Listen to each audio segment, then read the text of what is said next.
প্রথা নাই, নামাজ পড়লে অহংকার আসবে, প্রেম সৃষ্টি হবে না। নামাজও লাগবো, প্রেমও লাগবো, আদব লাগবো, ঠিক কি না? আশেকেরা কান্দে, পাগলেরা কান্দে। এই জন্য পাগল হাতার মধ্যে নাম দাও। টাকার পাগল, নারীর পাগল, সম্পদের পাগল, পয়সার পাগল। এ বাবা, কিছু কিছু রুদ্দুন চার পাগল আছে। টাকা সম্পদ অর্থ নারী গাড়ির পাগল না, পাগল হইছে দয়াল নবীজি। এ বাবা, ফিরের বাড়িতে ছেলেটা দিয়ে আসছে, বাজান যতদিন মানুষ না হই আমার ছেলের চাইরেন দিয়া বাবা চলে গেছে। মাঝে মধ্যে বাবারা দেখে 6 বছর পরে মাটা মারা গেছে। বাবা 10 বছর পরে বাবাটা মারা গেছে, মা বাবা চলে গেছে। ছেলে কোনোদিন চিঠি পড়ে নাই, জানে নাই বাবা দিয়া গেছে, ফিরের বাড়ি থাকতেছে।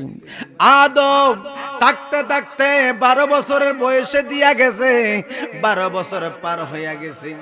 ডাক দিয়া হঠাৎ করে পীর সাহেব ডাক দিয়া কই, ভক্ত রে ভক্ত, 12 বছর হইয়া গেছে তোমার বাড়িতে যাও।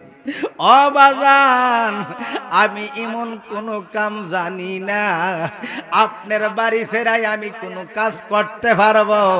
আমি শিখছি আপনার বাথরুম কিভাবে পরিষ্কার করতে হয়, আপনার কেমনে ওযুর পানি আনতে হয়, আপনার সেবা ব্যতীত আমি বমরা কিছুই শিখি নাই। দয়ালে ডাক দিয়া কো, চলে যাও, বমরা চোখের পানি ভালা, আদবে আউলিয়া বিয়াদবে শয়তান। কেমনে ফিরের কথা পালাইব, এখন তো বিদায় নিতে হইব। পিছায়া ফিরের বাড়িতে বাউন্ডারি পর্যন্ত সালাম করতে করতে বাইরে গেছে। একটা মেয়ে যখন বাবার বাড়ি থেকে বিয়ের পরে হাউমাউ কইরা কান্দে, বমরা এইভাবে কানতে কানতে চলে যাইতেছে। এত নিঠুর হইলা রে দয়াল, তুমি কেমন করে, এত নিঠুর হইলা রে বাজান, তুমি কেমন করে। এইভাবে বমরা চলে গেছে। কয়েক বছর ধরে ফিরের বাড়িতে লোকে কালেকশন নাই, বমরা জীবনে কাজ শেখে নাই। যাওয়ার আগে